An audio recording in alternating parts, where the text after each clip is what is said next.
Satsho sangena thina singalala endleleni nazi indaba ze1KZN TV ehamba phambili namuhla. Owasempendle uyehluleka ukuholela izisebenzi. Kutholo isidumbu sebhungu eMthwalume. Kanti inhlokomo kuqashwa ngokugcwele onompilo.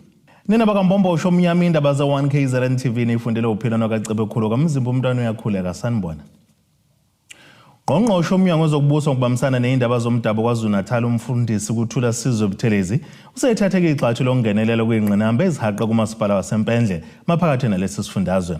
Lo masipala kusuveza ukuthi ke ziningi inkinga obhekene nazo kuba lokwehluleka ukuholela kuyisebenza imhlomulo yazo nakulenyanga esikuyona. Ushenga kuhambela lo masipala ngenhloso yokuzizwela amathupha lezi ingqinamba namuhla. Ungqongqoshe wezokubusa ngokubambisana nezindaba zomdabu KwaZulu-Natal umfundisi uThula Sizwe Buthelezi uthi akagculisekanga ngombiko womasipala wasempendle wokuhluleka ukubhekana nezingqinamba. Umbiko ke esiucoshile awugculisi ngoba kuningi okungahambi kahle njengoba sikhuluma nje, abasebenzi abaholile, amakhansela awaholile, okuphoqeke ukuthi sisondele njengomnyango wakwaCOGTA ukuzobuka ukuthi iziphi inyathelo esingayithatha ukuze isimo sikamasipala sibuyele kokujwayelekile.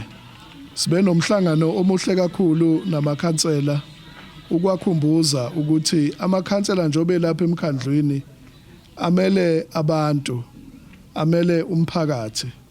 Ngaso sonke isikhathi inqumo ezithathwayo kumele kube zinqumo ezocabangela abantu, kube zinqumo ezohambisa phambili intuthuko ukuze ngaso sonke isikhathi indlela okuphathwa ngayo imali kube indlela esemthethweni, kube indlela futhi ezokwazi ukunikeza isithunzi kulomkhandlu onjengalo wasempendle. Ubuthelezi ubehambele lo masipala ngenhloso yokufuna izimpendulo. What December did we pay our salaries on time? Kwaba nama delays asikwazanga ukukhokha ngesikhathi esifanele. It's yes or no? Nokuba nama delays asikwazanga ukukhokha ngesikhathi. January did we pay on time? Yes, no, January wakakho. Yeah. Obambe njengemeya kulo masipala uthi kusukela ngonyaka odlule abanayo imeya. Iqiniso limsulwa lithi ngempela kusukela ngomhla ka4 July abesingenayo umeya ngoba mina ngize ngakhethwa ukubamba ngo-October, end of October. Kushuthi ngina 3 months nje kuphela ngilapho, kodwa ukungabi khona kwameya kungaba umthelela wokuthi ezinye izinto zingasolveki masishane. Siyafisa ke ukuthi sizolibheka lolo daba ngokujulile, siphinde sibheke udaba lwe-management ngokujulile. Ubuthelezi unqumelela umasipala uGwaye Katiki. Within 7 days, lo mkhandlu should have elected a mayor. So lama council akhona within 7 days uSpeaker will convene a meeting to elect the mayor. Ngizobhala incwadi ezofika kusasa emkhandlweni ezocela ukuthi councillor within 7 days lisho ukuthi why they should not be removed as a councillor lapha empendle. Ezindabeni ze1KZN TV nguAyanda Dube ngisempendle. Umndeni usole isandla semfene ngokufa kwendodana yabe neminyaka eyi18 obudala okuthola kwisidumbu sawo ke sesiqala ukonakala ke emfuleni uJojo endaweni yaseMthwalume enyangeni ku-10 ngaphansi komasipala waseMzumbe ogwini oseningizimu nelikaMthaniya.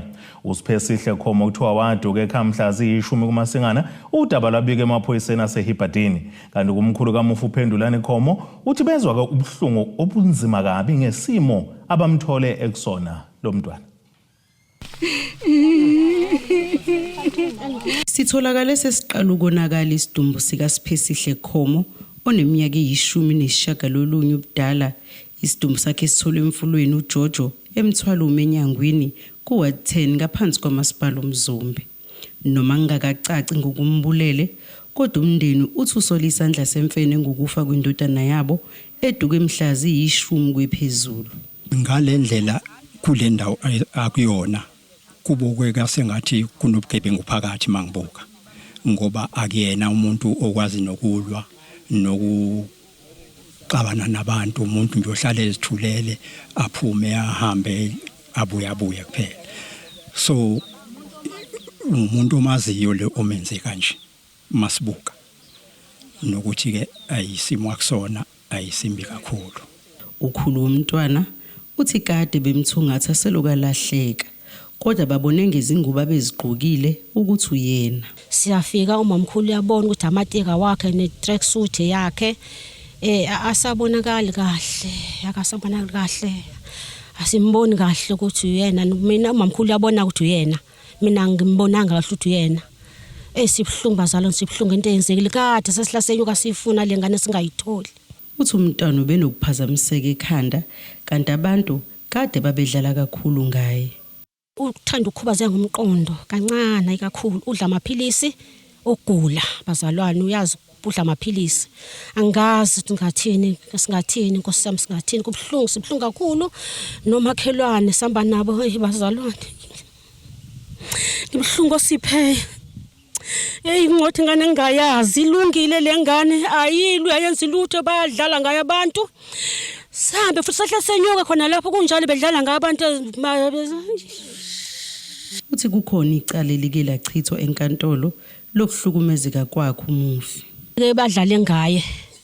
Asambe semakuzali eScottburg. Sambe indaba yecala. Sehla senyuka nawe siphe, sehla senyuka nawe siphe ekugcineni kwathiwa icala lasipho liyahoxiswa. Kusho ukuthi akubonakala ngazi kanjani. Ikhansela la kuWard 10 eMzumbe ebelikhona endaweni yesigameko lithi izigameko ezifana nalezi ziyabathusa endaweni. Izigameko ezinjenganalezi ziyasithusa kakhulu endaweni yaseMthwalume ngoba sekuyinto eyenzeka kakhulu njengoba kade ngisho before siqala ukuthi sekukaningi umuntu uma ekhuluma ne TV ichannel enkulu 1 KZN ekhuluma ngoba kunezigameko ezingekho zinhle. Umuntu uyakhuza ukuthi abantu abehlise if kuukuthi isandla somuntu, abantu bakithi abakwazi ukwenza izinto ngendlela ehlukile kunale ngoba indlela okubukeka ngakhona akubonakali ukuthi ingane izambele yazi yayofika la eyikhona, kubukeke ngathi kunesandla somuntu esenzile ukuthi azafike la ekhona. So umuntu uyafisa ukukhuza ubese nxenxe umphakathi ukuthi basheshe babike uma kukhona into esolisayo. Nokucela abantu ukuthi if kunezimo ezikanjena basheshe ba report uma kunento abayizwayo ngoba indlela isimo yisona. I'm sure bese kunesikhathi esidanyana kuzwakala la ukuthi kunento ekhona emkhosheni kodwa abantu bengareport njengoba ezetholakala namhlanje. Amaphoyisa asiqinisekisile lesi sigameko. Lumbiko benwethulelo zamando sicele wezindaba ze1 KZN TV ngisemthwalume.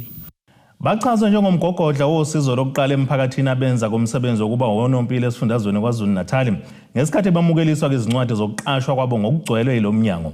Umcimbi wokubungaza ukuqashwa kwalabonompilo ababalele kwinkulungwane ke-5 sebebonke ububanjelwe enkundleni ezemidlalo ePrincess Magogo Stadium kwaMashe eThekwini. Kuchonywe uphaphelo wekwala abasebenzi abangonompilo ngaphansi komnyango wezempilo kwaZulu-Natal ngokusebenza ngokuzikhandla nangobuqotho ukulekelela imiphakathi yize besebenza ngaphansi kwezimo ezinzima. Nenze ukuthi abantu bakithi bakwazi uku-accessa ama-health services even endaweni okukude kakhulu khona. Naqhubeka nawenza lo msebenzi noma ningajabulile kakhulu ngama-contracts noma ngama-services noma ngendlela eniphethwe ngayo emsebenzini akunjalo. Niqhubekile nawenza umsebenzi. Siyawubonga kakhulu i-commitment yenu, ngicela mina nishayele izandla ngoba mkhulu lo msebenzi eniwenzile. Sekungumlando ukuthi lo mnyango uqasha ngokugcwele labasebenzi abangu-5,000 ngemuva kokusebenza iminyaka ngaphansi kwezinkontileka. Kuqhakanjiswe ukubaluleka kwabo ukufinyelelisa imishanguzo, ulwazi kanye nokunye kubantu besemakhaya abo.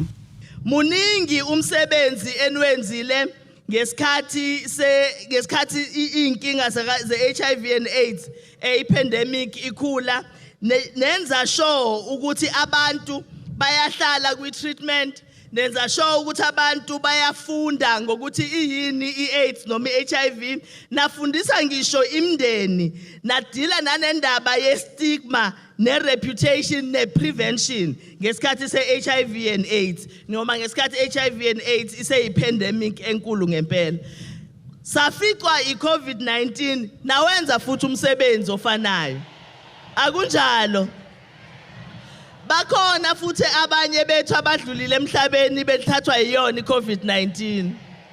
Siyakwazi lokho, siyakubonga, siya-appreciate futhi umsebenzi wabo ngoba nanihamba ningena imizi nemizi nifundisa abantu, nifundisa umphakathi ukuthi kwenziwa njani ukuze abantu bazinakekele. Inina futhi enanenza show ukuthi abantu bayahlala kuma protocols ka-COVID-19 okwakunzima kakhulu. Lokhu kuthakaselwe kakhulu ilabami. Jabule kakhulu namhlanje sitholile imfanelo zethu ezisitshengisayo ukuthi sesiqashwe ngokuphelele le. Siyawubonga umphakathi. Angifuni ukamamanga ukuthi usivumele. Sazi imfihlo zabo ezinkulu abanye emndenini osukuthola ukuthi abazazi. And ayikho into esijabulisa njengokuthi uma ngabe sesisemndenini ukwazi ukubasiza abantu. Uphume inhliziyo yakho ijabule nawe. Osuke edinga usizo ukwazi ukuthi umsize. Siyabasiza ngosasa, siyabasiza ngoHome Affairs, siyabasiza nangokwama kliniki, siyabasiza nanokubabizela ama-ambulance. Thina ke asinaso isikhathi sokulala. Uqonqozelwa noma yinini abasazi nje isikhathi sokuthi wena uyalala. Ngalesikhathi kukhona ogulayo kuthiwa gijima woza. Impilo yethu ileyo ukuthi siyagijima, siyahamba siyosiza umuntu asizakale. Ayikho into ejabulisa njengokuthi umuntu uyambona ukuthi uthathwa iambulance uyahamba. But uma ngabe kuzoba ukuthi ubona iambulance la awazi ukuthi kwenzekeni la uva uzwe ukuthi ubuhlungu ave bunzima. Siyabonga kakhulu ku MEC wethu. Izindabeni ze1 Kizrin TV kubi kuntombi khona Mvubu eThekwini. Isikhungo semfundo ephakeme University of Zululand ongoye kwadlangezwa sithi seluku 65% izinga lokubhalisa kwezitudeni kulesi sikhungo ngaphambi kokuqala konyaka okufunda. Lokho ekulandela ukubonakala kolayini kabade abafundi beshaya kujenga ukuzobhalisa kulesi sikhungo. Khulumela lesi sikhungo uSiyanda Mtambo uthi imkhakha eminingi siyigcwele kanti osavulelekile ukuthatha abafundi kuyimanje ilowo wezomnjiniyela. Iningi labafundi baqala ukufika kulesi sikhungo abakazi beyifaka icelo zokubhalisela ukufunda kanti abanye bazifakile bangasitholi impendulo. Lokho kusekhona ekutheni bame ulayini abade ukuzofuna isikhala zokufunda kulesi sikhungo. Sizimisele ukuthi i-registration ihambe kahle and currently ihamba kahle i-registration. We have reached kuma F10 u65%.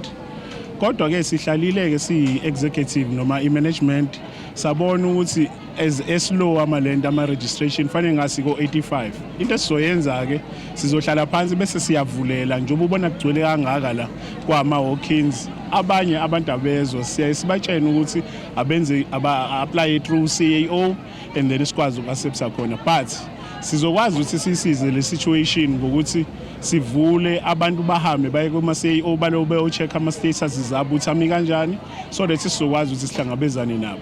Ama walk-ins awavumelekile njengamanje. Lesi sikhungo sithi imkhakha eminingi isigcwele kanti osavulekile ukuthatha abafundi oyizomnjiniyela. Babalana njengamanje bakhona abanye abangenayo ukuze bakwazi ukuthi bayo-register ko-engineering nani. But lawo amanye ama-faculties asegcwele sizozama ukuthi mesibona kuvela ikhala sivule lapha ka-CAO so that bezolento bezokwazi ukuthi ba-register. Faculty evamise ukusheshe ilento igcwale education no HSS bese kuthi ke no FCAL nawo uyazama but abantu ekuhlezi ngifimfa lesithi khona abanama results amahle ko science and maths abake bafake khona ko engineering ilapho ke ngathi ke kusaxega khona kwamanje. Abazali baqhamuka endaweni zahlukene baphelezela abantwana babo uzobafunisa izikhala zokufunda e-University of Zululand but bakhathazekile ngokungazitholi izikhala zokufunda abantwana babo kulesi sikhungo.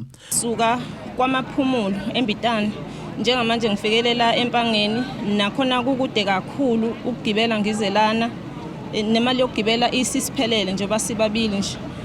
Kodwa ngikhathazekile kakhulu ngendaba yokuthi selokhu sifike ngomsombuluko asitholi incazelo kahle asitholi ukuthi sisizakala kanjani. Kunalokho sitshela ukuthi abantwana baphasile siyabuka istatement zabo emva kwalokho sekunama level athizeni nama subjects athizeni afunakalayo okucaca ukuthi thina sogcina singasizakalanga ekubeni sesihlala isikhathi eside kangaka silindile.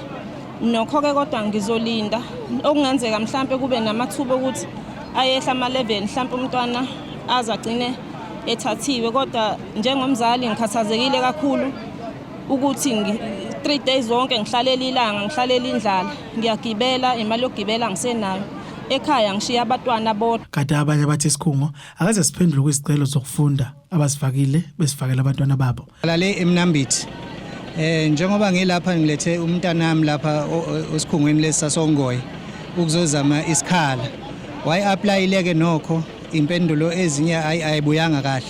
So njengoba ngilana ke ngithathe ne leave nje nasemsebenzini all the way from eMnambithi nayizolo wengila njoba namhlanje ngila engicabanga ukuthi kuyinkinga nale ndaba ukuthi izingane sifike sihambise ezikoleni ziphaso matric mase kufanele ziye ezikhungweni zemfundo ephakeme bese ithola ukuthi ayisakwazi manje ukuthi zithola ikhala sekufanele zibuye ihlale emakhaya. Abafundi balulwe kuba ke besijwayeze ukufaka isicelo online kwizikhungo zemfundo ephakeme njengoba abanye besuka endaweni eziqhelile.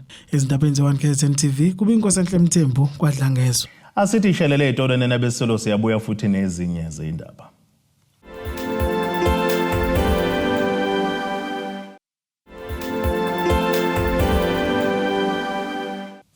Asibonge siphinde sinamukele futhi kwindaba zethu ze1KZN TV.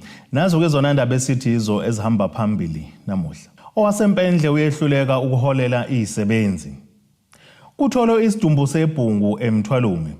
Kanti inhlokomo kuqashwa ngokugcwele onompilo. Bazokalise ukukhathazeka abazali babafundi beyikole ezintathu ngaphansi kamasipala waseMadlangeni endlaneni kaMthaniya okubala kuzona eGroenvlei Combined Secondary School, Luthulunye Secondary School, Mbathani Primary School. Labazali baveza ukuthi ke selokhu kuvule kwizikole abantwana bakaze balubhade ezikoleni kulandela ungakhokhelwa kwamabhasi athutha abafundi. Khanselela kule ndawo uNjabulo Nkosi uthi uyazama ukuxhumana nabomnyango wezemfundo kepha kunhlanga zimuka nomoya. Ukhathazekile umphakathi waseGroenvlei ngaphansi kamasipala eMadlangeni njengoba bethi izingane kazikazi zibuyele esikoleni. Omunye wabazali uthi bafisa ukwazi ukuba imbangela yokungabe bikho kwamabhasi idalwa yini. Njengoba ngilana nje ngizokalisa ubuhlungu obukhulu ukuthi ingane zethu ayikhona ukufunda futhi ezinye zazo asisuka eduzane zisuka endaweni engathi iqhelile. So manje asazi ukuthi ngempela indaba yamabhasi kwenze njani. Uma ngabe mhlambe baba nendlela yokuthi abangasilekelela ngayo nokwazi ukuthi yini imbangela eyenza ukuthi amabhasi angabibikho. Sikwazi ukuthi sibe nalelo lwazi lokuthi cha nakho kubambile ukuthi amabhasi angabibikho bese ezumphakathi sibone ukuthi ke silekelelana kanjani ukuze ingane zethu sizokwazi ukufunda. Uqhubeka ngokuthi ukungayi kwabafundi esikoleni kubulala isizwe. Ungafundi kweingane kulimala thina ngoba isiZulu sayisithi inkunzi sematholeni. Uma kulimala ingane kusho ukuthi izwe lonke lifile. Kanti ikhansela lendawo uNjabulo Nkosi uchazwe ngohlelo lamabhasi kanye nezikole ezithintekile. Mhlawumbe ukunika nje ibackground ukuze sifike kulohlelo lamabhasi kwakunezikole ezisurround eGroenvlei ekwaholela ukuthi zivalwe ngenxa yokuthi inani lezingane seliphansi kakhulu cishe zilinganiselwa ku4 lezokolo. Ugovernment wayeseza nohlelo lokuthi uzoprovide ama transport ngama scholar transport. So sinamabhasi awu5 kule area although u3 ikole affectekile Imbathane ese-Ward 1 anda khona uThreat ilithulunye Imbathane ese-Ward 6 I mean ilithulunye ise-Ward 1 anda khona uThreat.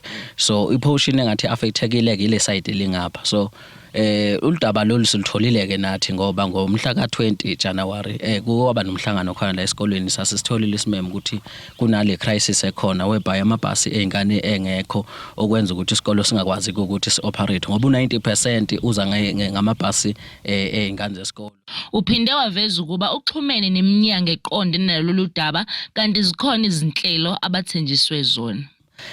Uyingeja ke uDepartment of Transport kunenhlelo ke ade besithembise zona ukuthi bazo process ama payment bazo check but siyacela kumhlonishwa uDuma ungazathi angasondelela kulolu daba ngoba siya evikini lesithathu manje izingane ayifundi isikolo lesi singesinye sezikole esithola 100%. We have only two school ethola 100% eMzinashane Sekhethi okuyindlamlenze kube eGroenvlei. So uma sizophazanyiswa ukuthi amabhasi awekho wakho because awakhokhiwe kuzo-affecta into yokufunda nokufundisa. So i-constitution yezwe usection 29 okhona la kwi-Bill of Rights uyakubeka ukuthi kuyilungelo lengane ukuthi ibe sesikolweni. So siyacela ningaphazamiseki. Khona manjalo umnyango wezemfundo kawutholakalanga kubuphawule kuze kwashaya isikhathi sokuba kubikwe lolu daba emoyeni. Kube kuthobe kadladla ezindabeni ze-1 KZN TV ngise-Groenvlei eMadlangeni. Uhlalo wenhlangano abanebaleli emhlophe National Albinism Society KwaZulu-Natal uPhumlani Mhlungu uthi abantu abanebala elimhlophe basabhekene nezinselelo eziningi emphakathini kanjalo naseyindaweni zokusebenzela ngakho baphansela inselelo kuba ke bawalwele amalungelo abo. uMhlungu kusho lokhu ngesikhathi ke kuqwashisa umphakathi ngabantu abanebala elimhlophe. Lolu hlelo belusendaweni yasemtshebheni eNandi eThekwini lapho kuhlanganiswe umphakathi ukuze ke welulekwe ngezingqinamba nezindlela zokuphila nabantu abanokukhubazeka. Umkhungo uthi basabhekene nezingqinamba eziningi ezinye zazo ukuthi beqashwe bathole imisebenzi uma ke kwenzeka baba nenhlanhla beqashwa kodwa ke baqhubeka nokuhlangabezana nalezi inkinga. Ngakho umphakathi kumele usijwayeze ukuhambela ke izinhlelo zokufundisa imiphakathi ezifana nalezi ukuze bethole ulwazi. Yazi ukuthi makuthiwa ukhubazekile noma uphila nokukhubazeka u-understand ukuthi unezinto okufanele uyiphoqe, uneminyango yoyingena unokha ngabathutu, uneminyango yoyingena ikhaya, uneminyango yoyingena necele ngoba uyocela. Sikuwo ama-disability rights kufanele nazi ukuthi ngisho sebeqashiwe abantu kunezinto esiyikhula siyifunde to attend ama-conference afana nalawo. Kanjani na siwa-attenda those programs siwenzele ukuthi umphakathi masigeyine ulwazi. Kunama-coach esingawasebenzisi azivuna sonke as siyabantu abakhubazekile. One of them is equality coach. Umhlungu ubese baphonsela inselelo ukuthi abantu abanokukhubazeka nabanebala elimhlophe baluleke amalungelo abo emphakathini nasezindaweni zokusebenzela njengoba ke nohulumeni esasilele emumva. Sinamanje uhulumeni is-fighting and akakwazi uku-accommodate anyone okhubazekile kuma-department akhe. Of which ezinye zezinto okufanele siqhubeke nokuyilwela umphakathi wethu, siqhubeke nokuthi siziveze emphakathini wethu, asinakekelaneni. Nomphakathi ke uphinde wathola ithuba lokuba ke ufundiswe ukuthi abantu abanebala elimhlophe babathwa kanjani. Manje umuntu uthi ngikhubazekile usho sengathi angikwazi ukwenza lutho. Yinto nje ukhubazekile. Akho besingasho umuntu ukuthi ukhubazekile. Ngoba ukhona akwazi ukwenza. Angathi abadlula abantu abangenayo. Okwesibili, kurong ukuthi abantu abaphila nokukhubazeka very wrong. Ukukholelwa ukuthi abantu abaphila nokukhubazeka usho kimi. Mina wothi kimi nginokukhubazeka. Yabona nje mina nginebala. Ibala is declared in terms of World Health Organization. Ukuba nebala is declared as a disability. Stabene zo1 KZN TV ngengusamkeliswe Nqulunga ngisenanda. Asiphinde sithi ishelele itolo nenabesilo siyabuya futhi nezinye zindaba.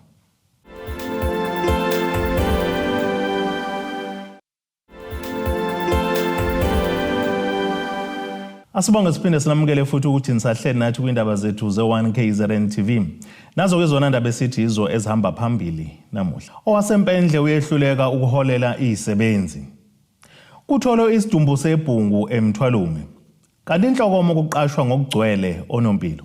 Ake sibheke engosini yezomnotho. Iranda kuleli ngu-15.83 kuyidola lasemelika libe ngu-21.87 kupondo waseBrithani libe ngu-19 uma liqhathaniswa ne-euro yase-Europe. Kanti intengo yegolide yona $5,255.48 ounce bese kuthi intengo engahluziwe yona ime $67.57 umphongolo. Ake sibheke engosini yezemidlalo. Ukhathazekile ngesibalo sabadlali abalimele njengoba kuzophinde babhekane ne-DHL Stormers emidlalweni we-United Rugby Championship. Umqeqeshi we-Hollywood Bets Sharks uJP Peterson iSharks iqopha umlando ngomgqibelo iba-ke iqembu lokuqala elinqobe kwi-Stormers kwi-URC kule sizini iguqisa ngo-3019 esibayeni sayo i-DHL Stormers estadium eKapa lodumo. Nokho-ke lo mphumela kufike nomzima kwazise iqembu laseThekwini liphinde lalinyelela ngabanye kabadlali abamqoka. Abanye-ke kungenzeka ababuye kolandelayo neStormers eThekwini ngomgqibelo kodwa abanye ngenzeka abawubuke bengaphandle. iSharks-ke sendaweni ye-11 kwilokho ngamaphuzu ali-19 emidlalweni ye-9 kanti kwi-Stormers yona-ke isesendaweni yesibili ngamaphuzu angama-36 emidlalweni eyisibalo esifanayo. Ake sibheke nasisimo sezulu esingalindeleka.